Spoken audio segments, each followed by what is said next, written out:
Hey guys, Kate Brockmeyer here. Really awesome foundational point and piece of building a solid, long-term, successful business. And so one of the things that I'm going to drop out today is going to talk about cold emailing, okay? And when I say cold emailing, a lot of people like freak out and panic and they say, oh, I could never do that. That's not for me. That doesn't work, whatever. But the way that you want to look at cold emailing is that it's really just an extension and an outreach to touch people in a way that you're not touching them on Facebook or Instagram or Pinterest or anything like that. So it's a way to directly land in someone's inbox that's not going to end up in promotions or be an email campaign. This is going to be a small group of people that are getting it, but you're going to drop out quite a few at a time. It's going to be more generic, and it's going to be really direct in what it is that you want from them and what it is that you want to tell them, okay? So cold emailing, I closed $100,000 last year in business cold emailing. And the best way to figure out who you are targeting is to really look at to know your target market and to know their pain points and the values that you provide. Those are the 3 steps that you have to do before you're able to cold email. So lucky for you, you should have already watched those videos and you should have a really clear idea of what it is that you provide along those 3 lines, okay? And so the best times to cold email are between 5 and 7 a.m.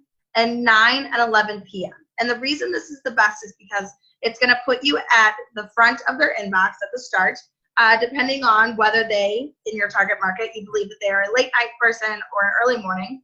And either way, whether you don't know how they fall or not, what you will find is that you'll start to see open rates and responses based on the times that they access the emails, which then kind of helps you to figure that out. But between 5 and 7 a.m. is the time that no one's really doing business.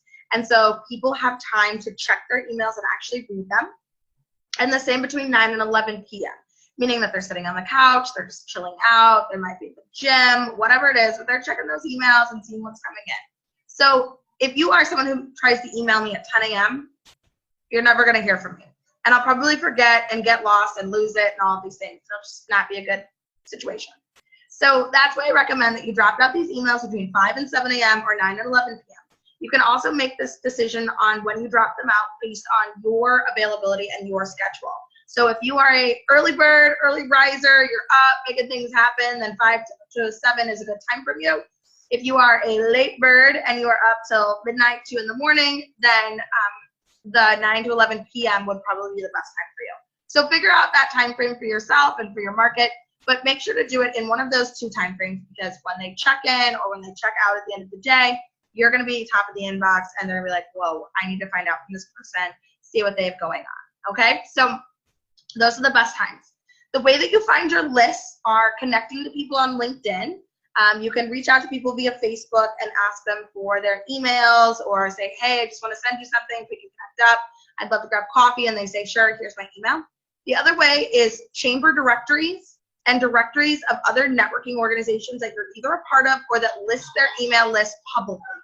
And so when it's listed publicly on their website, you can grab it up and drop them a cold email during those time frames and send them your message that you're going to write with me today. I would love for you guys to send me your cold emails after you've written them so that I can review them and help you tweak them. One of the mistakes that people make when cold emailing is that they make their cold email really long, 3, 4, 5 paragraphs. People don't read that. The average attention span is 8 seconds. They are not reading a 5-paragraph email. They're scanning the first line and the last line of everything to see what is the real content and what do they really need to know and what do they need to do to access the information. And then that's it. That's all they're doing. So when you go to write your cold email, you want to keep in mind that it's 5 to 7 sentences in length. No really too much more than that. 9, 10 is getting a little long, and nothing less than 3 or 4. Okay? So 5 to 7 is really that crunch space that's really great and really helps you deliver your message, and for them to get the content in 8 seconds, reply, and go from there. So your first sentence is going to be, I keep the subject really basic. I just put hey in the subject line with 2 exclamation points, and then I drop down into the body of the text and I put in hey, 2 exclamation points. So I follow that space again. I am Kate Brockmeyer, owner of, so you want to say I am owner of or if you're a representative of a company, whatnot, I'm going to say that space. It's basically I do, so it's the owner of, or I offer, I do, whatnot. We offer. So the way that my cold email reads, and I'll add it into the comments section on this, is, hey, I'm Kate Brackmeyer. I'm the founder of Nexus. We are women's entrepreneurial support and opportunity creator for first generational business owners. We've grown to almost 400 members in 4 years. We have chapters in 5 cities, and we are growing every day. Okay, so that's that first piece. I then speak to my buyers' pain points. So I talk about, we are a members-only, non-commitment, non-exclusive organization. We offer a variety of times of meetings, and I would absolutely love to discuss this with you if you're interested. I send our website, and then I put in a specific call to action.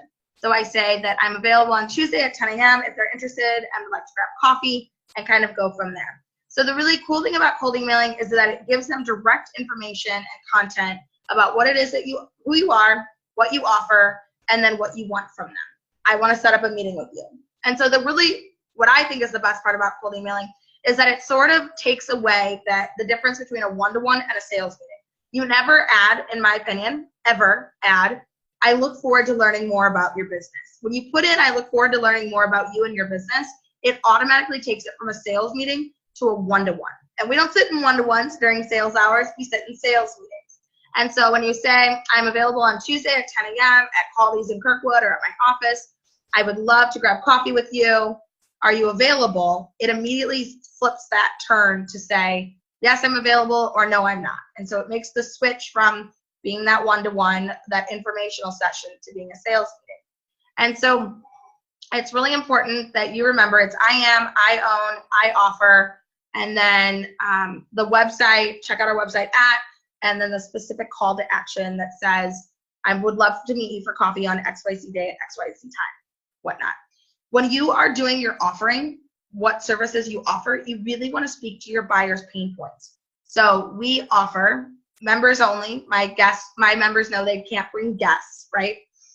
Which is a big deterrent in networking. Non-commitment, you attend what you can attend, when you can attend it.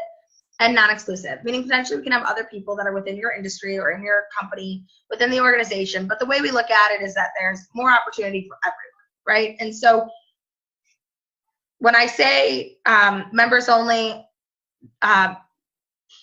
non-exclusive, non-commitment, I leave it like that. And then in my sales meeting, I break that down for them. So I'm reiterating the same content, but I'm breaking that down for them about what that really means to become a member of Nexus and how that works to their benefit and not against them. I also let them know, things like in our sales meeting, all kinds of other like little odds and ends that are important to them that I know matter when they go to decide what networking organizations they're going to join to support their business, right? So I'm going to reiterate it again. Your cold email should be 5 to 7 sentences sent between 5 to 7 a.m. and 9 to 11 p.m. It should be I am, I offer, I am, I own, I offer. Check out our website, and then a specific call to action with a day and time that you either like to grab a phone call or meet for coffee. I find that even offering people to meet for virtual coffee works a lot better than having to physically meet. Thankfully, the world is moving more and more towards video and video chat and conversations over the phone, and so it's not as important anymore for people to necessarily be right there all the time in person. Although I still really like the in-person myself, so I do always try to go for an in-person if I can. But if I know that they're logistically not close to me, then I go outside the box and go with an online. Let's meet for virtual coffee. I'll send you a link, etc. There's a key space to follow up on this. It's every 7 to 10 days. So you can see there's some key numbers if you're trying to figure it out. 7 to 10 days for follow-up. Hey, just wanted to check in, see if you got my message. I would love to still meet with you. Please let me know if you're interested. Boom, boom, boom. You can use systems like HubSpot or Less Annoying CRM to track these emails, and when you're sending them, I typically try to just do it in my brain. I don't recommend that because now I'm getting to a point where I really wish I would have created that system early on. And so I highly, highly recommend using HubSpot. The other cool thing about HubSpot is that if you are cold emailing to specific revenue dollar amount companies, you can type their information in and it'll tell you what their revenue is on the side. Now, not for everyone, but for a lot of companies it does. So that's a really good indicator for you to figure out, can this person even afford me, right?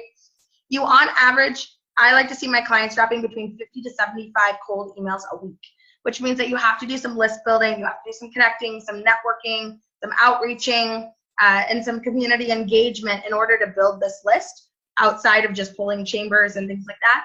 But that's super powerful because 75 means that on average, you can pull 10 to 15 responses out of 75. I know it's a low number, but when you're doing a cold outreach, you really need 7 to 10 touches anyway. So 10 to 15 responses to those cold emails to set up meetings will actually pretty much fill your golden hours for sales meetings. And then try to book your meetings for those sales meetings every hour. So if you're going to sell from 10 to 2, which is what I recommend for people to look at your golden hours in the day from 10 to 2 in the B2B world, right? In the B2C world, business to consumer, you probably are looking for, 30-minute, 45-minute phone calls in the evenings or early mornings or maybe on the weekends when your general consumer is around and available. So there's some flexibility to this to make work for your business, but the foundational bones of doing it early morning and late at night, making sure you have a 5 to 7 sentence paragraph, and sending 75 a week are the bones of cold emailing. So I really hope this was super helpful for you, and I look forward to chatting with you guys again soon. Have a great day. Don't forget, kick ass, take names.